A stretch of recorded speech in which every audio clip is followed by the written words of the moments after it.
नमस्कार, NMF news पर आप सभी का बहुत स्वागत। मैं हूं आपके साथ अभिषेक पुंडीर। 12 अक्टूबर को बाबा सिद्दीकी की हत्या होती है। उसके बाद उनके बेटे जिशान सिद्दीकी को हत्या की धमकी दी जाती है।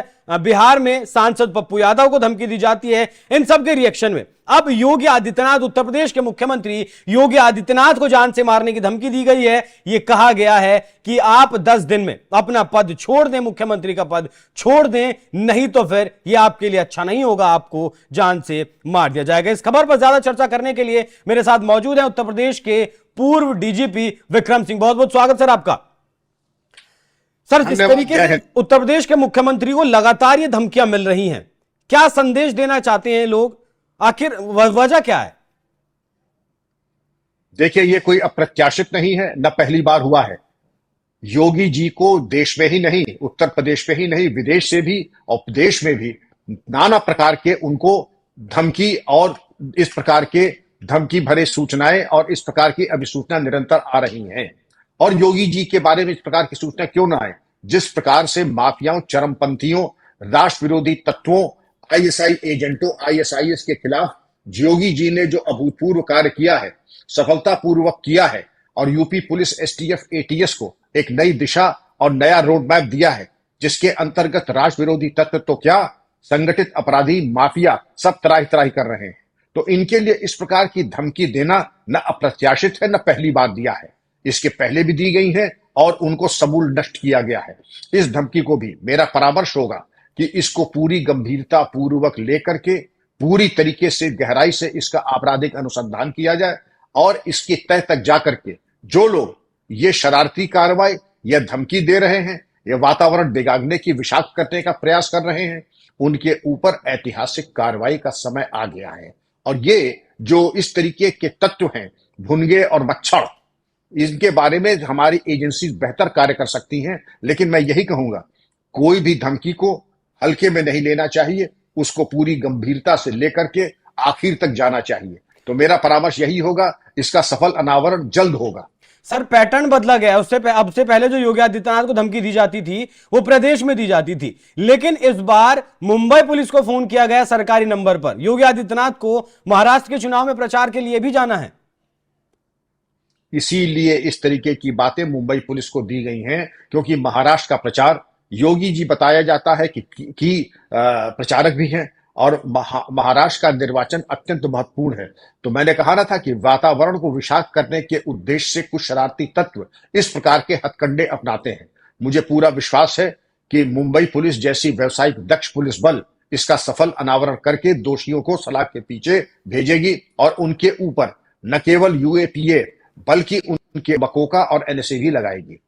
सर, एक नैरेटिव, एक बात फिलहाल चल रही है कि जिस तरीके से बाबा सिद्दीकी की हत्या हुई, जिशान सिद्दीकी को धमकी मिली, सलमान खान को धमकी दी, उसका बदला लेने के लिए, उसके बदले में ये जिस तरीके से एक छवि योगी आदित्यनाथ की हार्ड हिंदुत्व वाली है, उसका बदला लेने के लिए किया गया है। ये धमकी योगी आदित्यनाथ को दी गई है मुंबई से।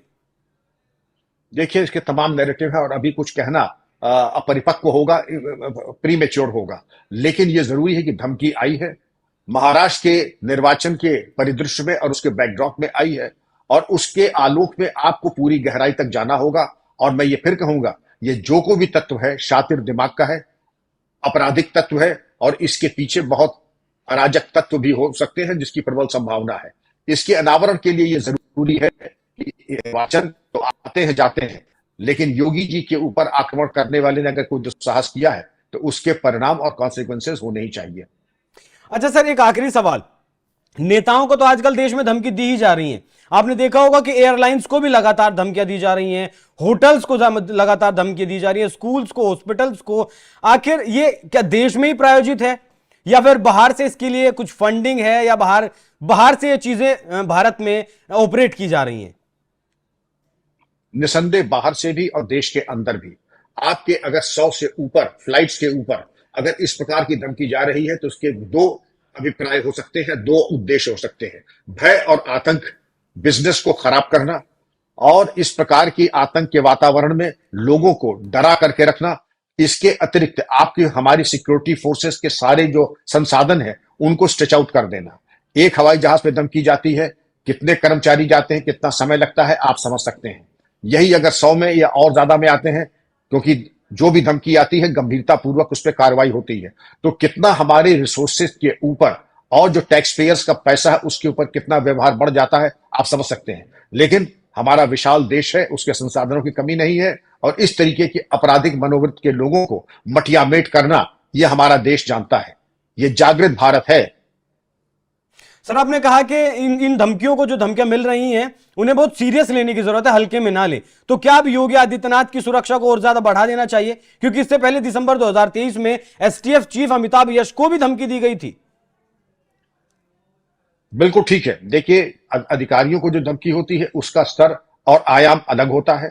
योगी जी ऐसे हाई प्रोफाइल राजनेता को जो धमकी मिलती है उसका आयाम और डायमेंशन बिल्कुल अलग होता है।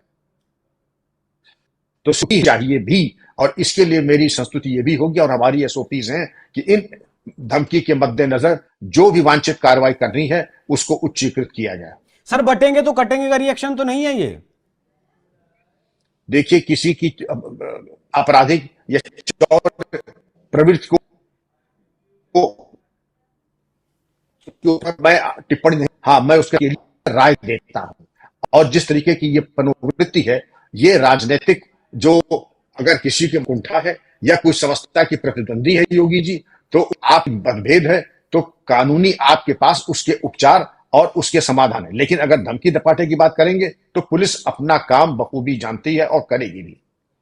ठीक है, बहुत बहुत धन्यवाद सर, आपने हमें वक्त दिया हमारे साथ इस खबर पर जुड़े। तो योगी आदित्यनाथ को मार्च 2023 में धमकी दी गई, दिसंबर 2023 में धमकी दी गई, बम से उड़ाने की भी लगातार योगी आदित्यनाथ को धमकियां मिल रही हैं। बटेंगे तो कटेंगे का जो नारा है महाराष्ट्र के चुनाव में, वो बहुत मुखर होकर गूंज रहा है।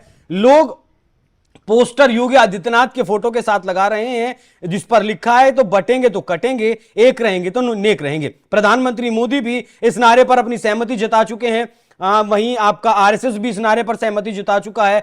उत्तर प्रदेश के डिप्टी सीएम केशव प्रसाद मौर्य भी इस नारे पर अपनी सहमति जता चुके हैं। तो मतलब बीजेपी की इस वक्त ये टैगलाइन बन चुकी है। वहीं विपक्ष की अगर बात करें तो लैब में तैयार किया हुआ नारा ना बटेंगे ना कटेंगे, पीडीए वाले भी जो है इस नारे का जो है एक डैमेज कंट्रोल करने की कोशिश कर रहे हैं। वो बताने की कोशिश कर रहे हैं कि ये सिर्फ चुनाव के लिए बांटने की साजिश है। लेकिन बांग्लादेश के हमने हालात देखे, अफगानिस्तान के देखे, पाकिस्तान में जो कुछ हुआ हिंदुओं के साथ वो हमने देखा। उसके बाद जो पूरा आधार तैयार हुआ है उसे देखकर ऐसा कहा जा सकता है कि योगी आदित्यनाथ ने जो कुछ कहा वो गलत नहीं है। अब जो सलमान खान को या फिर बाबा सिद्दीकी को, जीशान सिद्दीकी को जो हत्या की गई है, धमकी मिल रही है, उस परिप्रेक्ष्य में योगी आदित्यनाथ को धमकी दी गई है, या फिर बटेंगे तो कटेंगे का जो नारा है वो महाराष्ट्र में गूंज रहा है, उस वजह से योगी आदित्यनाथ को यह धमकी दी जा रही है। परिप्रेक्ष्य कुछ भी रहा हो, हालात कुछ भी हो, लेकिन यह विषय बहुत गंभीर है जिस पर जो एजेंसियां हैं